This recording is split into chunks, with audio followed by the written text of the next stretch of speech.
Olá, galera, professor Rodrigo de novo, passando por aqui para explicar para vocês e a gente conversar um pouquinho sobre biotecnologia. E vamos começar pela definição disso, né?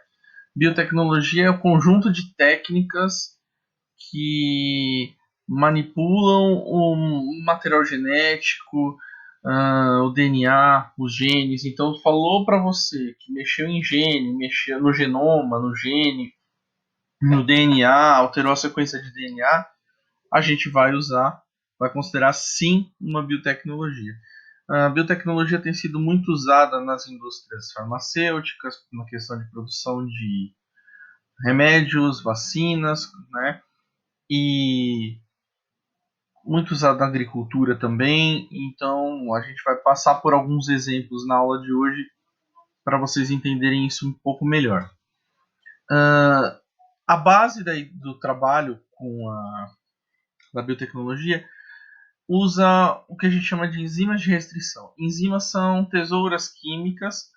A gente fala que elas são específicas porque elas cortam um pedacinho do DNA específico. Então elas podem cortar o DNA no pedacinho, no tamanho que o pesquisador quer, só com aqueles genes que o pesquisador quer procurar, e facilita extrair genes de um determinado organismo, inserir genes num determinado organismo, tá? Muito dessas enzimas de restrição, elas foram descobertas a partir de estudos de bactérias, né, de bactérias que produziam enzimas que destruíam pedaços de DNA dos invasores para essas bactérias. Outro processo importante a gente chama de DNA recombinante. Tá? O DNA recombinante, na verdade, ele é um DNA inserido em outro ser vivo. Então, você pega a enzima de restrição, corta o DNA que você quer, extrai esse fragmento. Uma vez com esse fragmento extraído, eu insiro num segundo ser vivo. Tá? Nesse caso, o exemplo que que tem aí no texto é de uma bactéria. Então, eu corto o DNA da insulina, por exemplo. Isso é bem comum aí, né? Corto o DNA, que o gene responsável, pedacinho do DNA que tem o gene para a produção de insulina. Coloco em bactérias, né? Corto com enzima de restrição. Coloco em bactérias que tem um DNA redondinho, que a gente chama de plasmídio. Essa bactéria vai se duplicar, replicar, produzindo milhões de cópias, e essas milhões de cópias vão produzir insulina. Então, é um DNA que foi recombinado, DNA de dois seres vivos juntos, a gente chama de DNA recombinante.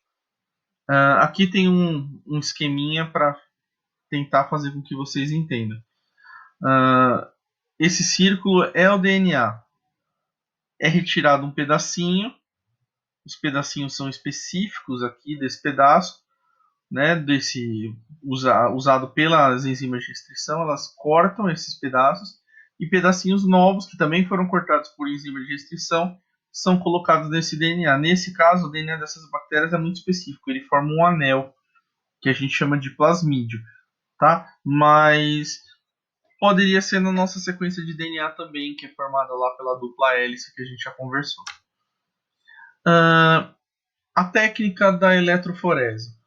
A técnica da eletroforese é muito usada para estudos de DNA específicos. Se eu quero saber se aquele DNA é de uma determinada pessoa, se aquele indivíduo é filho de uma determinada pessoa, eu posso usar essa técnica. Tá? Ela tem, na prática, você vai separar os pedacinhos de DNA, RNA e proteína usando um campo elétrico, que se chama eletroforese. Então, inicialmente, a gente joga o DNA numa placa onde tem um gel e ele tem uma corrente elétrica. Esse DNA vai sofrendo quebras e os pedacinhos vão se deslocando pelo gel. E quando a corrente ela é desligada, né, quando a gente tira a corrente elétrica, eles ficam separados, porque os que eram mais leves andaram para mais longe, os que eram mais pesados ficaram para mais perto. Algumas vezes usa-se corantes no DNA também para identificar um determinado gene, uma determinada proteína. E aí a gente chama essas marcas que os corantes usam de bandas, tá? No DNA. O resultado a gente pode chamar de um código de barras humano ou uma impressão digital, mas o nome mais correto é DNA fingerprint. Aqui é um exemplo de um teste de paternidade. Você comparando o DNA da mãe com o da criança e tem de dois homens que poderiam ser os pais. Percebam que do primeiro homem, onde tem as barras, onde tem as marcas, que são os pedaços de DNA, a criança, no homem A, a criança não tem nenhuma. Todos os espaços estão vazios. Já do homem B, a criança tem, um pedaço no mesmo lugar, dois pedaços no mesmo lugar, 3 pedaços no mesmo lugar, 4 pedaços, 5 pedaços no mesmo lugar. Então a chance dessa criança, como ela mistura 50% do material genético da mãe e 50% do material genético do pai, provavelmente ela é filha desse homem B. E é assim que se faz o teste de DNA. É assim que se consegue estimar se uma criança é ou não filha de uma determinada pessoa, ou se uma pessoa foi ela ou não que cometeu um determinado crime. A gente compara o DNA do criminoso, em vez de comparar com o da mãe da criança, o DNA do criminoso com o DNA da pessoa, tá certo? Então isso é muito usado em situações de investigação e nas pesquisas para você comparar os DNAs e até perceber quanto uma espécie é próxima da outra. Por exemplo, nós humanos somos mais de 95% próximos dos orangotangos, por exemplo, porque o nosso material genético é muito parecido, tá? Então também daria uma semelhança bem grande aí, mas aí a semelhança seria mais cromossômica e não necessariamente genética.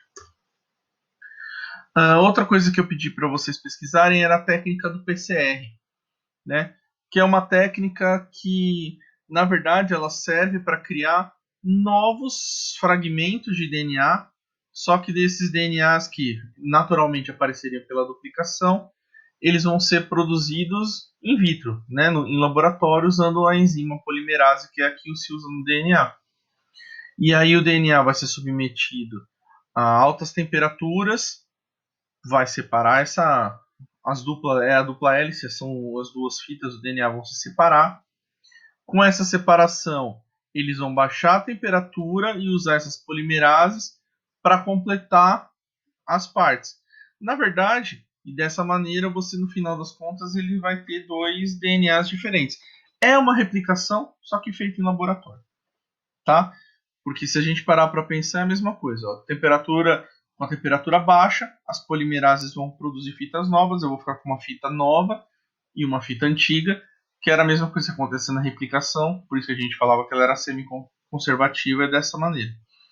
Tá? Essas técnicas todas estão sendo muito cobradas no Enem. Então, por isso que eu acabei separando esse material para vocês, para que vocês pesquisassem e a gente se debruçasse um pouco sobre essas conversas no quarto trimestre. Tá certo? E se ficou alguma dúvida, se vocês tiverem alguma necessidade, entrem em contato. Eu estou à disposição de vocês. Pensem que falta muito pouquinho, está acabando. Tenham força, tenham persistência. A gente vai conseguir terminar tudo juntos. E até